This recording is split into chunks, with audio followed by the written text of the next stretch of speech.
Hello, welcome to another Golf Swing Weekly Fix. My name is Mark Crossfield. Today we're going to talk a little bit about trying to hit the ball with a rotational strike. So we're going to look at hip sway in relationship to a rotational strike. So we've got lots of swing sent to me here from my iPhone app where I've got a few swayers around. So we're going to talk about rotational striking in relationship to hip sway. And also got a swing here sent to me, and I see lots of people swinging like this, and I still get people, even in this day and age with all the technology around and videos and what have you, coming to me saying that they lifted their head as they hit a shot. So we're going to talk about lifting your head to hit good or bad shots and what it does or doesn't do, and just talk a little bit about the myth of lifting your head to hit bad shots. Let's get stuck in.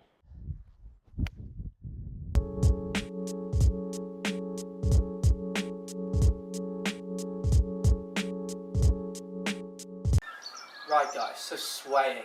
I've done loads of videos on this subject. I've covered it twice in the weekly fix.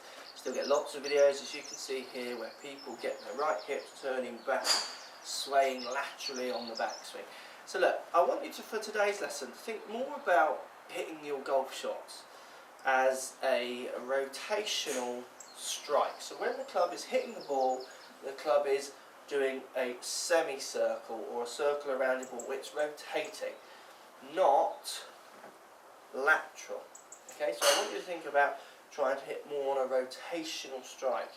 For most swayers, what happens as they make their backswing is they move that rotation basically further to the right, so it turns more into a, almost as if they're stepping back from the ball to then try and hit it from back there, which gets them hitting the ball more on the inside part of their rotation.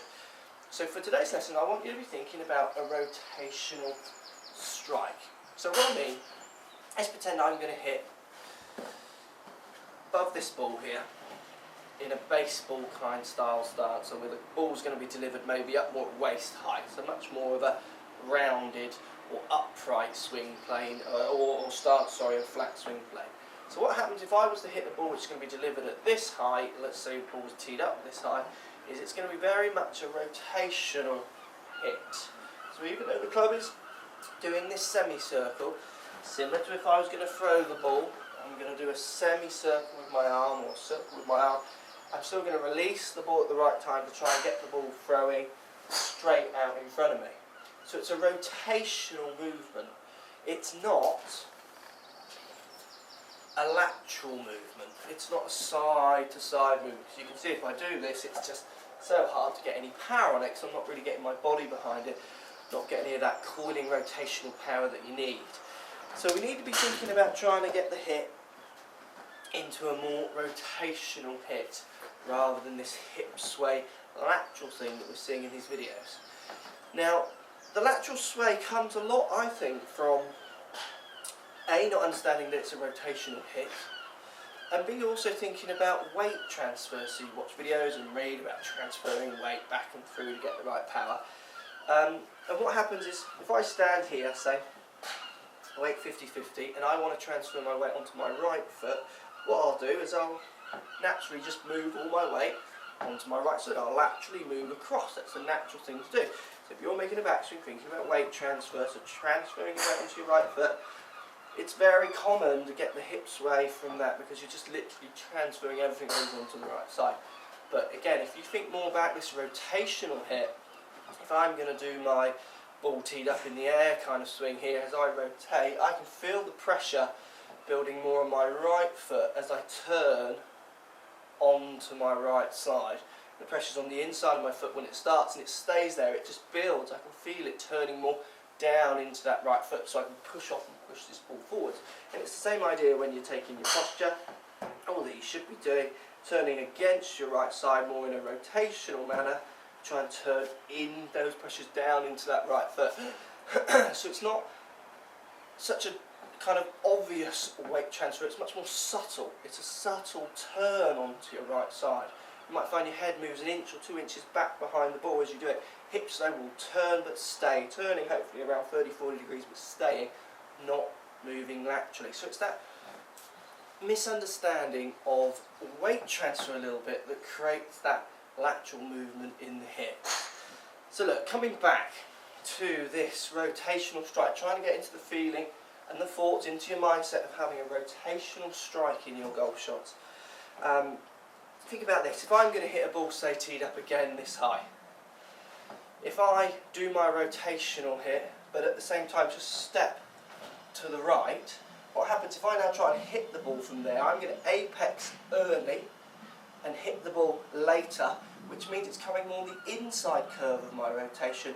And that's where the video cameras and your phones, if you're videoing your swings, all those kinds of things, will see that as coming out to in. It's not, it's still rotational. You're just catching it on a later part of the rotation, so the inside track, which is making that ball going to make it start left or even slice off to the right, subject to what you do with your club face.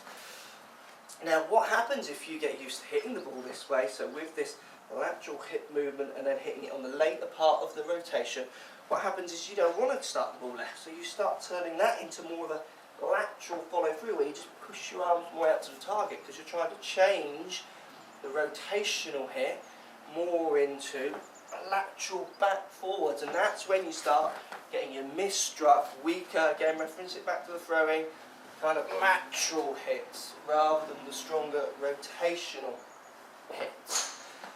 So look, for all you swayers, it's a mindset, it's understanding that it's a subtle weight transfer. For all of you, you're moving the weight from the inside of your right foot way onto the outside of your right foot, so there's nothing really to push off on the downswing, which will tend to make you hit it later on this rotational strike.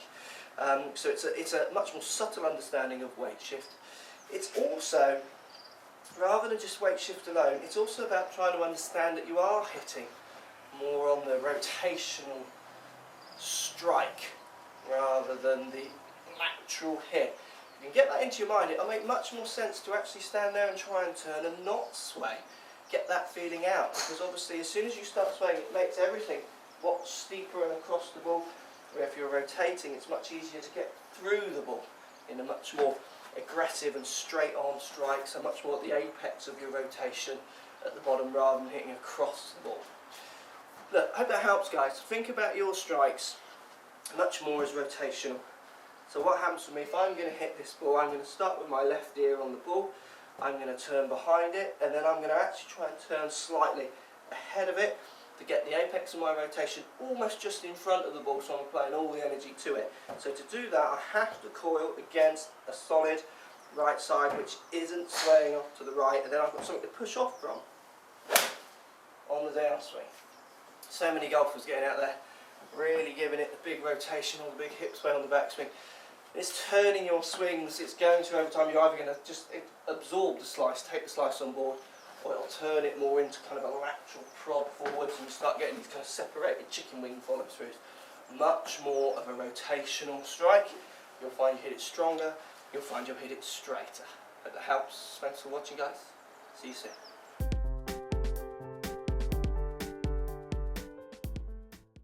Right, this is a common one amongst early golfers, young golfers, old golfers as well. People starting, usually I see this quite a lot. You can see from this swing, you can just see him saying head down, can't you, as he's doing it. Even though you don't see his lips moving, you can see it in his thoughts.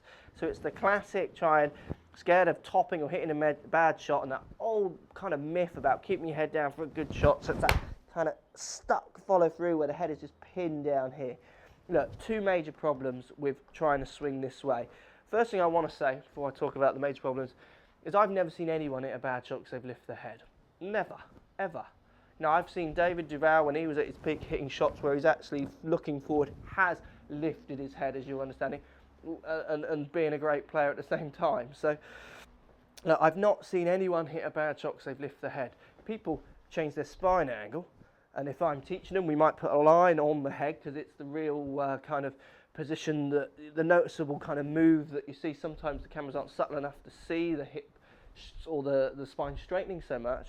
But it's not head up. My head is literally connected to my spine. So it's moving with my back, with my spine. No one's hitting balls and lifting their heads independently of their body.